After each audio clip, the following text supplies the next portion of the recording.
से मुंहिंजा अॼु तव्हांजे लाइ हिकिड़ो वताए फ़क़ीर जो इंतिहाई मज़ेदार ऐं दिलचस्प सभ खां मौज किसो खणी हाज़िर थिया आहियूं। सही वताए फ़क़ीर जा तूं खोड़ सारा किसा अॻई हिंद तोड़े सिंध में मशहूरु आहिनि, पर हीउ गुफ़्तो बि ॿुधण वटां अथव। से मुंहिंजा हीउ गुफ़्तो असां हिकिड़े किताब मां कयो आहे, जंहिं मुताबिक़ हिकिड़े ॾींहुं वताए फ़क़ीर खे संदसि माण्हुसि चयो, त भाउ वताया, तूं खुटी पियो आहीं ऐं घर में खाइण पीअण लाइ बि हाणे कुझु न आहे बचियो। सो अबा वताया अला साईं खे सुवाल कर त कुझु ॾियारे, तुंहिंजी गुज़र सफ़र एॾो सवलो थी पए। से मुंहिंजा वताए फ़क़ीर पंहिंजे अमड़ जी ॻाल्हि ॿुधी रब्बा खे सुवाल कयो ते मालिक साईं, अमड़ जूं ॻाल्हियूं ॿुधी पियो। मालिक तूं राति आ रही, हाणे कहो असां ते बि करम जी नज़र कर। से मुंहिंजा ॻाल्हि था कनि त वताए फ़क़ीर जी हिन सुवाल खां पोइ खेसि हिकिड़ो नियापो मिलियो। कंहिं अणॼातल शख़्स अची खेसि नियापो ॾिनो त वताया, तुंहिंजे घर में जेका ॿेर जी वण बीठल आहे उहा वञी धोण।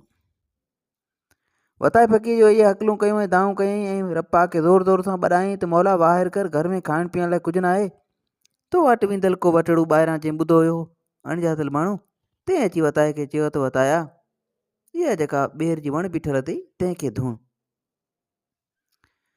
से उत शख़्स वियोलियो, पर वताए फ़क़ीर ॿेर खे जो धुणिया ॾिनई त रुपयनि जो को मींहुं वसी पियो।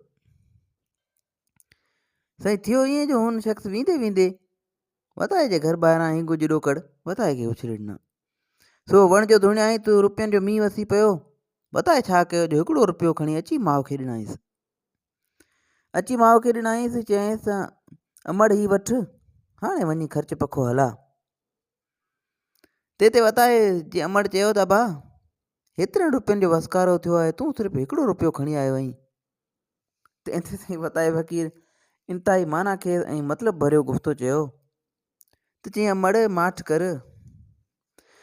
माठ कर हबच न कर। जे अला साईं खे रिचक आयो त उहो बि खसे वठंदई ऐं पोइ जहिड़ी आहीं तहिड़ी ई रहंदी। साईं मुंहिंजा उमेदु आहे वताए फ़क़ीर जो इहो गुफ़्तो तव्हांखे पसंदि आयो हूंदो। वताए फ़क़ीर जे हिन गुफ़्ते में इहो सबक़ु समायल आहे, हबच न कजे, जेतिरो मिले उन ते ई मालिक जो शुक्र अदा कजे। से मुंहिंजा इन क़िस्म जूं वधीक कहाणियूं किसा ॿुधण जे लाइ असांजे यूट्यूब चैनल खे सब्सक्राइब कंदा ऐं फेसबुक पेज खे फॉलो कंदा। दुआ में यादि रखिजो। अल्लाह हाफ़िज़।